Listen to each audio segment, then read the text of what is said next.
أعوذ بالله من الشيطان الرجيم. بسم الله الرحمن الرحيم. الحمد لله الذي أنزل على عبده الكتاب ولم يجعل له عوجا قيما لينذر بأسا شديدا من لدنه ويبشر المؤمنين الذين يعملون الصالحات أن لهم أجرا حسنا ماكثين فيه أبدا وينذر الذين قالوا اتخذ الله ولدا ما لهم به من علم ولا لآبائهم كبرت كلمة تخرج من أفواههم إن يقولون إلا كذبا فلعلك باخع نفسك على آثارهم إن لم يؤمنوا بهذا الحديث أسفا إنا جعلنا ما على الأرض زينة لها لنبلوهم أيهم أحسن عملا وإنا لجاعلون ما عليها صعيدا جرزا أم حسبت أن أصحاب الكهف والرقيم كانوا من آياتنا عجبا إذ أوى الفتية إلى الكهف فقالوا ربنا آتنا من لدنك رحمة وهيئ لنا من أمرنا رشدا فضربنا على آذانهم في الكهف سنين عددا ثم بعثناهم لنعلم أي الحزبين أحصى لما لبثوا أمدا نحن نقص عليك نبأهم بالحق إنهم فتية آمنوا بربهم وزدناهم هدى وربطنا على قلوبهم إذ قاموا فقالوا ربنا رب السماوات والأرض لن ندعو من دونه إلها لقد قلنا إذا شططا هؤلاء قومنا اتخذوا من دونه آلهة لولا يأتون عليهم بسلطان بين فمن أظلم ممن افترى على الله كذبا وإذ اعتزلتموهم وما يعبدون إلا الله فأووا إلى الكهف ينشر لكم ربكم من رحمته ويهيئ لكم من أمركم مرفقا وترى الشمس إذا طلعت تزاور عن كهفهم ذات اليمين وإذا غربت تقرضهم ذات الشمال وهم في فجوة منه ذلك من آيات الله من يهد الله فهو المهتد ومن يضلل فلن تجد له وليا مرشدا وتحسبهم أيقاظا وهم رقود ونقلبهم ذات اليمين وذات الشمال وكلبهم باسط ذراعيه بالوصيد لو اطلعت عليهم لوليت منهم فرارا ولملئت منهم رعبا وكذلك بعثناهم ليتساءلوا بينهم قال قائل منهم كم لبثتم قالوا لبثنا يوما أو بعض يوم قالوا ربكم أعلم بما لبثتم فابعثوا أحدكم بورقكم هذه إلى المدينة فلينظر أيها أزكى طعاما فليأتكم برزق منه وليتلطف ولا يشعرن بكم أحدا إنهم إن يظهروا عليكم يرجموكم أو يعيدوكم في ملتهم ولن تفلحوا إذا أبدا. وكذلك أعثرنا عليهم ليعلموا أن وعد الله حق وأن الساعة لا ريب فيها إذ يتنازعون بينهم أمرهم فقالوا ابنوا عليهم بنيانا ربهم أعلم بهم قال الذين غلبوا على أمرهم لنتخذن عليهم مسجدا سيقولون 3 رابعهم كلبهم ويقولون 5 سادسهم كلبهم رجما بالغيب ويقولون 7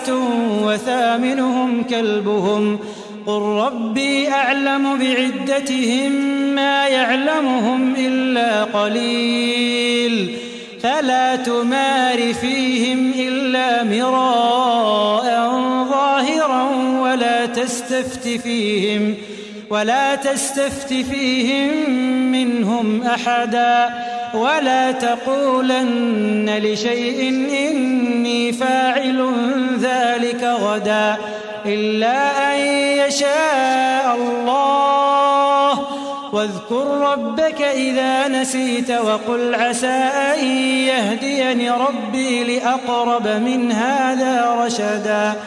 ولبثوا في كهفهم 300 سنين وازدادوا 9 قل الله أعلم بما لبثوا له غيب السماوات والأرض أبصر به وأسمع ما لهم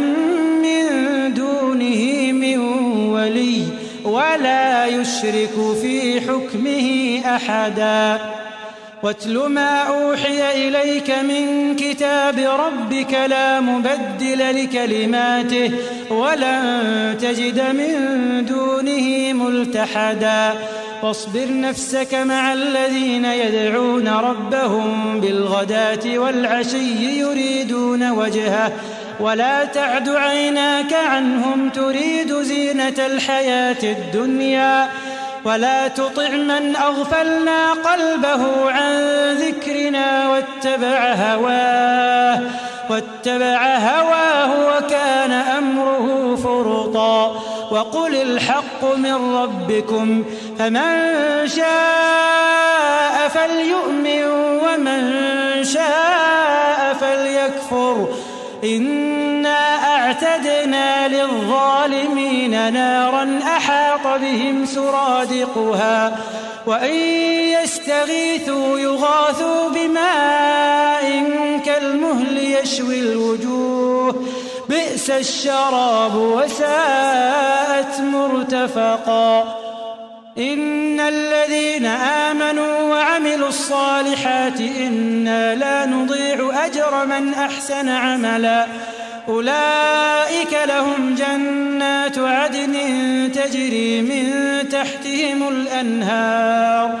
يحلون فيها من أساور من ذهب ويلبسون ثيابا خضرا من سندس واستبرق متكئين فيها على الأرائك نعم الثواب وحسنت مرتفقا واضرب لهم مثل الرجلين جعلنا لأحدهما جنتين من أعناب وحففناهما بنخل وجعلنا بينهما زرعا كلتا الجنتين آتت أكلها ولم تظلم منه شيئا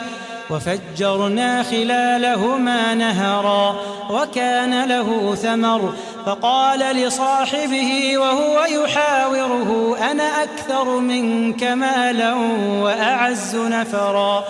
ودخل جنته وهو ظالم لنفسه قال ما أظن أن تبيد هذه أبدا وما أظن الساعة قائمة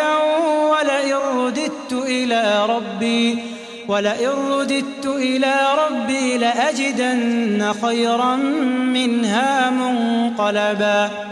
قال له صاحبه وهو يحاوره أكفرت بالذي خلقك من تراب ثم من نطفة ثم سواك رجلا لكن هو الله ربي ولا أشرك بربي أحدا ولولا إذ دخلت جنتك قلت ما شاء الله لا قوة إلا بالله إن ترني أنا أقل منك مالا وولدا فعسى ربي أن يؤتيني خيرا من جنتك ويرسل عليها حسبانا من السماء فتصبح صعيدا زلقا أو يصبح ماؤها غورا فلن تستطيع له طلبا وأحيط بثمره فأصبح يقلب كفيه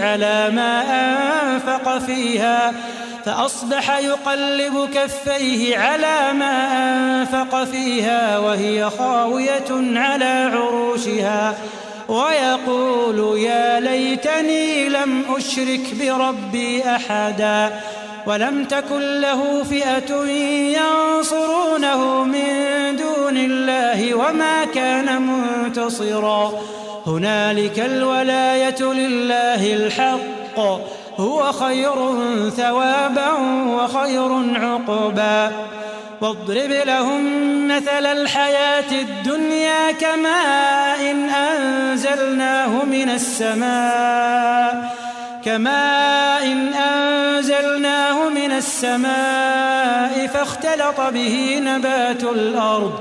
فاختلط به نبات الأرض فأصبح هشيما تذروه الرياح وكان الله على كل شيء مقتدرا المال والبنون زينة الحياة الدنيا والباقيات الصالحات خير عند ربك ثوابا وخير أملا ويوم نسير الجبال وترى الأرض بارزة وحشرناهم فلم نغادر منهم أحدا وعرضوا على ربك صفا لقد جئتمونا كما خلقناكم أول مرة بل زعمتم أن لن نجعل لكم موعدا ووضع الكتاب فترى المجرمين مشفقين مما فيه ويقولون يا ويلتنا ما لهذا الكتاب لا يغادر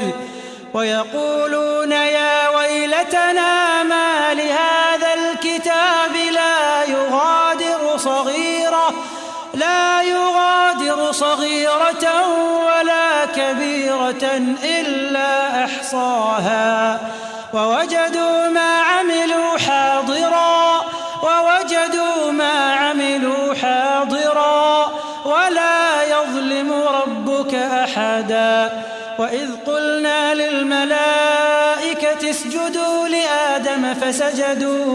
فسجدوا إلا إبليس كان من الجن ففسق عن أمر ربه أفتتخذونه وذريته أولياء من دوني وهم لكم عدو بئس للظالمين بدلا ما أشهدتهم خلق السماوات والأرض ولا خلق أنفسهم وما كنت متخذ المضلين عضدا ويوم يقول نادوا شركائي الذين زعمتم فدعوهم فلم يستجيبوا لهم وجعلنا بينهم موبقا ورأى المجرمون النار فظنوا أنهم مواقعوها ولم يجدوا عنها مصرفا ولقد صرفنا في هذا القرآن للناس من كل مثل وكان الإنسان أكثر شيء جدلا وما منع الناس أن يؤمنوا إذ جاءهم الهدى ويستغفروا ربهم إلا أن تأتيهم سنة الأولين أو يأتيهم العذاب قبلا وما نرسل المرسلين إلا مبشرين ومنذرين ويجادل الذين كفروا بالباطل ليدحضوا به الحق واتخذوا آياتي وما أنذروا هزوا ومن أظلم ممن ذكر بآيات ربه فأعرض عنها ونسي ما قدمت يداه إنا جعلنا على قلوبهم أكنة أن يفقهوه وفي آذانهم وقرا وإن تدعهم إلى الهدى فلن يهتدوا إذن أبدا وربك الغفور ذو الرحمة لو يؤاخذهم بما كسبوا لعجل لهم العذاب بل لهم موعد لن يجدوا من دونه موئلا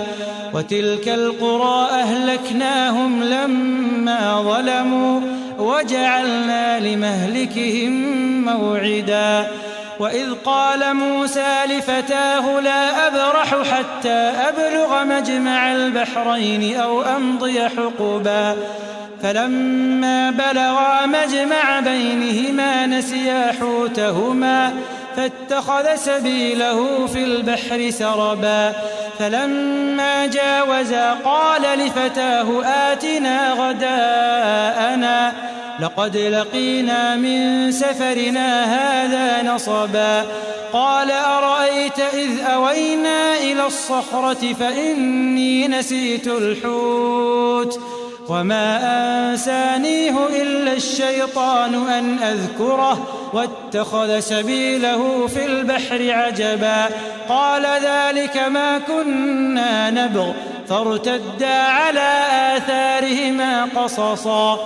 فوجدا عبدا من عبادنا آتيناه رحمة من عندنا وعلمناه من لدنا علما قال له موسى هل أتبعك على أن تعلمني مما علمت رشدا قال إنك لن تستطيع معي صبرا وكيف تصبر على ما لم تحط به خبرا قال ستجدني إن شاء الله صابرا ولا أعصي لك أمرا قال فإن اتبعتني فلا تسألني عن شيء حتى أحدث لك منه ذكرا فانطلقا حتى إذا ركبا في السفينة خرقها قال أخرقتها لتغرق أهلها لقد جئت شيئا إمرا قال ألم أقل إنك لن تستطيع معي صبرا قال لا تؤاخذني بما نسيت ولا ترهقني من أمري عسرا فانطلقا حتى إذا لقيا غلاما فقتله قال أقتلت نفسا زكية بغير نفس لقد جئت شيئا نكرا قال ألم أقل لك إنك لن تستطيع معي صبرا قال إن سألتك عن شيء بعدها فلا تصاحبني قد بلغت من لدني عذرا فانطلقا حتى إذا أتيا أهل قرية استطعما أهلها فأبوا أن يضيفوهما فوجدا فيها جدارا يريد أن ينقض فأقامه قال لو شئت لاتخذت عليه أجرا قال هذا فراق بيني وبينك سأنبئك بتأويل ما لم تستطع عليه صبرا. أما السفينة فكانت لمساكين يعملون في البحر فأردت أن أعيبها وكان وراءهم ملك يأخذ كل سفينة غصبا.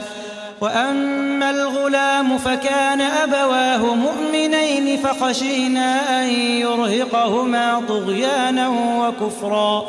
فأردنا أن يبدلهما ربهما خيرا منه زكاة وأقرب رحما. وأما الجدار فكان لغلامين يتيمين في المدينة وكان تحته كنز لهما وكان أبوهما صالحا فأراد ربك أن يبلغا أشدهما ويستخرجا كنزهما رحمة من ربك وما فعلته عن أمري ذلك تأويل ما لم تسطع عليه صبرا. ويسألونك عن ذي القرنين قل سأتلو عليكم منه ذكرا. إنا مكنا له في الأرض وآتيناه من كل شيء سببا فأتبع سببا حتى إذا بلغ مغرب الشمس وجدها تغرب في عين حمئة ووجد عندها قوما قلنا يا ذا القرنين إما أن تعذب وإما أن تتخذ فيهم حسنا قال أما من